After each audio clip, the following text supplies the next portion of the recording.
भगवान श्री कृष्ण कहते हैं, इन 9 चीजों से जुड़े सपनों को सदा गुप्त रखना चाहिए। कुरुक्षेत्र का युद्ध समाप्त हो चुका था। रक्त की गंध धीरे धीरे मिट रही थी, परंतु अर्जुन के मन में अब भी अनेक प्रश्न शेष थे। एक रात्रि शांत चंद्रमा की रोशनी में अर्जुन ध्यानमग्न बैठे थे। उनकी आंखों में कुछ विचित्र स्वप्नों की छाया थी। उन्होंने कई रातों से अजीब सपने देखे थे, कभी सोने से भरे घड़े, कभी सर्पों के घेरे, कभी दिव्य ज्योति से झिलमिलाते देवताओं के रूप। वे घबराए, उलझे हुए और भयभीत थे। उसी समय श्री कृष्ण वहां प्रकट हुए। मुखमंडल पर वही दिव्य तेज, वही मधुर मुस्कान। श्री कृष्ण ने कहा, हे पार्थ, तेरे मन में अस्थिरता है। तू अपने स्वप्नों से व्याकुल है ना? अर्जुन ने चरणों में झुककर कहा, प्रभु, कई रातों से मैं अजीब सपने देख रहा हूं। कभी सोने के ढेर, कभी सर्प, कभी मां समान देवी का रूप। क्या ये संकेत हैं? क्या मैं इन्हें सबको बताऊं? श्री कृष्ण मुस्कुराए, हे धनंजय, स्वप्न भी ब्रह्मा का ही संदेश होते हैं, परंतु सब स्वप्नों का अर्थ बताना उचित नहीं। कुछ स्वप्न गुप्त रखने से ही फलदायक होते हैं। जब मनुष्य उन्हें जगत के सामने प्रकट करता है तो उन पर संसार की दृष्टि पड़ जाती है और भाग्य की दिशा बदल जाती है। अर्जुन ने विनम्र होकर पूछा, प्रभु, कृपा करके बताइए, वे कौन से स्वप्न हैं जिन्हें गुप्त रखना चाहिए? श्री कृष्ण ने गंभीर स्वर में कहा, हे पार्थ, ये 9 प्रकार के स्वप्न ऐसे हैं जिन्हें सदा अपने हृदय में ही सुरक्षित रखना चाहिए। सुन, मैं तुझे विस्तार से समझाता हूं। एक, धन से जुड़े सपने। श्री कृष्ण बोले, हे अर्जुन, जब कोई मनुष्य स्वप्न में सोना, चांदी, रत्न या धन के भंडार देखता है तो यह संकेत होता है कि उसके भाग्य में कोई शुभ परिवर्तन आने वाला है। परंतु यदि वह यह बात सबको बताता है तो ईर्ष्या और नजर का प्रभाव उसके कर्मफल को बांट देता है। धन भाग्य से आता है, पर नजर और चर्चा से भाग जाता है। जो व्यक्ति अपने धन संबंधी स्वप्न को गुप्त रखता है, उसके घर में लक्ष्मी स्थायी रूप से निवास करती हैं। किंतु जो उसे लोगों के साथ साझा करता है, वह स्वयं अपने भाग्य के द्वार को बंद कर देता है। अर्जुन ने कहा, प्रभु, तो क्या मौन रहना ही यहाँ श्रेष्ठ है? कृष्ण बोले, हाँ पार्थ, मौन में ही रहस्य की रक्षा है। जिस बीज को तू समय से पहले उजागर करेगा, वह अंकुर बनने से पहले ही सूख जाएगा। 2, मृत्यु से जुड़े सपने। श्री कृष्ण ने कहा, जब कोई व्यक्ति स्वप्न में मृत्यु देखता है, अपनी या किसी और की, तो यह भय का नहीं बल्कि परिवर्तन का संकेत है।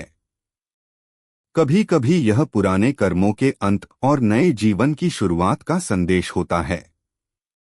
परंतु यदि इसे सबको बताया जाए तो भय और भ्रम बढ़ते हैं। ऐसे स्वप्न आत्मा के रहस्य होते हैं, इन्हें ईश्वर और अपने हृदय के बीच ही रखना चाहिए।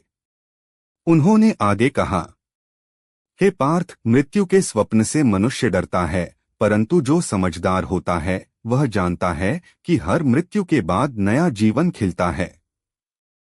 इसे जगजाहिर करना उसी ज्योति पर धूल फेंकने के समान है जो तेरे भविष्य को प्रकाशित करने आई थी। 3, देवी देवताओं से जुड़े सपने। श्री कृष्ण बोले, जब किसी को स्वप्न में भगवान, देवी या किसी ऋषि का दर्शन होता है तो वह आत्मा के शुद्ध होने का संकेत है। यह दुर्लभ होता है क्योंकि देवता केवल उन्हीं के स्वप्न में आते हैं जिनकी आत्मा श्रद्धा से भरी होती है। परंतु हे पार्थ, यदि मनुष्य उस स्वप्न को अभिमान से दूसरों को बताने लगे तो वह पुण्य नष्ट हो जाता है। देवदर्शन को गुप्त रखना ही उसकी शक्ति को बढ़ाता है। जैसे दीपक को आंधी से बचाया जाता है, वैसे ही ऐसे स्वप्न को संसार की चर्चा से बचाओ, क्योंकि यह ईश्वर की कृपा का व्यक्तिगत उपहार होता है, न कि प्रदर्शन का विषय। 4 विवाह से जुड़े सपने। जब कोई व्यक्ति स्वप्न में अपना विवाह देखता है या किसी अन्य के साथ साथ फेरे लेता है तो यह संकेत होता है कि जीवन में कोई नया संबंध, नई जिम्मेदारी या कर्मबंधन जुड़ने वाला है। परंतु ऐसे स्वप्नों को सबको बताना उचित नहीं, क्योंकि यह भावी संबंधों की ऊर्जा को असंतुलित कर देता है। हे पार्थ, विवाह केवल 2 शरीरों का नहीं, 2 आत्माओं का संगम होता है। यदि उस रहस्य को पहले ही प्रकट कर दिया जाए तो कर्म की दिशा बदल जाती है और भविष्य के शुभ योग विलंबित हो जाते हैं। इसे हृदय में ही रखो और प्रभु की इच्छा पर छोड़ दो। 5 सर्प या नाग से जुड़े सपने। श्री कृष्ण ने कहा, जब कोई व्यक्ति स्वप्न में सर्प या नाग देखता है तो यह या तो छिपी हुई शक्ति का संकेत होता है या कर्म के बोझ का। सर्प कुंडलिनी का प्रतीक है, वह शक्ति जो मनुष्य के भीतर सोई हुई है। परंतु यदि इसे भय से देखकर सबको बताया जाए तो वह शक्ति भय में परिवर्तित हो जाती है। ऐसे स्वप्न गुप्त रखने चाहिए, क्योंकि सर्प दिखाता है कि तू अपने अंदर की ऊर्जा से जुड़ रहा है। जैसे विष और अमृत एक ही शरीर में रहते हैं, वैसे ही ऐसे स्वप्न तेरी आत्मा के द्वंद्व को दर्शाते हैं। उन्हें बाहर बताने से वह संतुलन टूट सकता है। 6 आग या पानी से जुड़े सपने। जब कोई व्यक्ति आग या पानी देखता है तो वह भावनाओं के प्रवाह और कर्म के शुद्धिकरण का संकेत है। आग तपस्या का प्रतीक है और पानी शांति का। परंतु जो इन्हें दूसरों से साझा करता है वह अपनी ही ऊर्जा बांट देता है। हे पार्थ, आग और जल दोनों पवित्र हैं, पर दोनों में ही नियंत्रण आवश्यक है। यदि तू इन्हें दूसरों के समक्ष खोल देगा तो तेरी आत्मा की अग्नि मंद पड़ जाएगी और भावनाओं का सागर अस्थिर हो जाएगा। 7 गर्भ या संतान से जुड़े सपने। श्री कृष्ण बोले, जब कोई स्त्री या पुरुष स्वप्न में संतान या गर्भ से जुड़ी घटना देखता है तो यह सृजन का संकेत होता है। यह केवल बच्चे का नहीं, किसी नए कार्य, नए विचार या नए जीवन अध्याय का प्रतीक भी हो सकता है। परंतु ऐसे स्वप्नों को गुप्त रखना चाहिए, क्योंकि यदि समय से पहले बताया गया तो सृजन की प्रक्रिया बाधित हो सकती है। जैसे बीज को अंधेरे में अंकुरित होना पड़ता है, वैसे ही हर सृजन को मौन और धैर्य चाहिए। तेरे भीतर जो जन्म ले रहा है वह तब तक सुरक्षित रहेगा जब तक तू उसे गोपनीय रखेगा। 8 पूर्वजों से जुड़े सपने। जब कोई अपने पूर्वजों को स्वप्न में देखता है तो यह एक दिव्य आह्वान होता है। पूर्वज आत्माएं तब आती हैं जब वे अपने वंशजों को आशीर्वाद या चेतावनी देना चाहती हैं। परंतु हे पार्थ, ऐसे स्वप्नों को प्रकट करना उनका अपमान होता है। पूर्वजों का संदेश पवित्र होता है और उसे केवल कर्म के रूप में ग्रहण करना चाहिए, न कि चर्चा के रूप में। यदि कोई ऐसा स्वप्न देखे तो उसे प्रातः उठकर जल अर्पण करना चाहिए और मौन रहना चाहिए। यह मौन ही उनके संदेश का आदर है। 9 भविष्य संकेत देने वाले सपने। श्री कृष्ण बोले, कभी कभी मनुष्य स्वप्न में ऐसा दृश्य देखता है जो बाद में घटित होता है।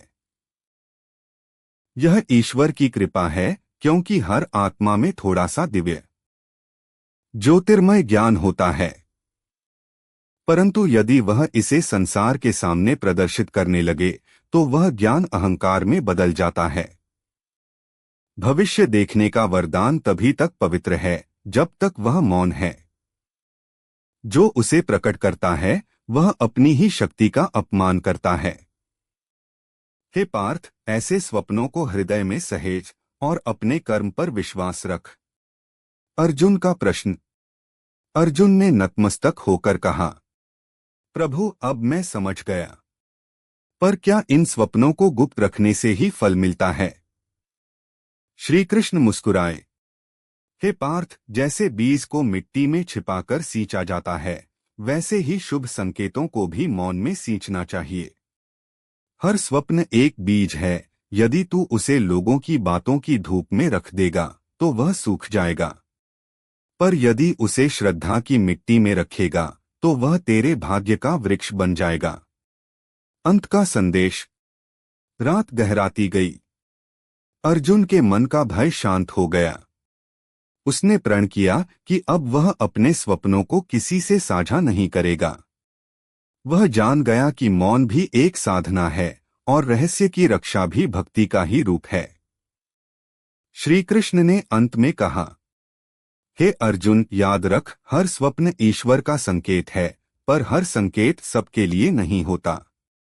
जो अपने स्वप्नों को गुप्त रखता है वह अपने भाग्य की रक्षा करता है, और जो सबको बताता है वह अपनी ही ऊर्जा का दरवाजा खोल देता है। मौन में रहो, श्रद्धा में रहो, और जो कुछ भी तुम्हें भीतर से मिले उसे पूजा समझकर हृदय में सहेज लो, क्योंकि मौन में ही ईश्वर की सबसे मधुर वाणी गूंजती है। अगर आप श्री कृष्ण के सच्चे भक्त हैं तो चैनल को सब्सक्राइब करो और वीडियो को लाइक करके कमेंट में जय श्री कृष्णा लिख दीजिए।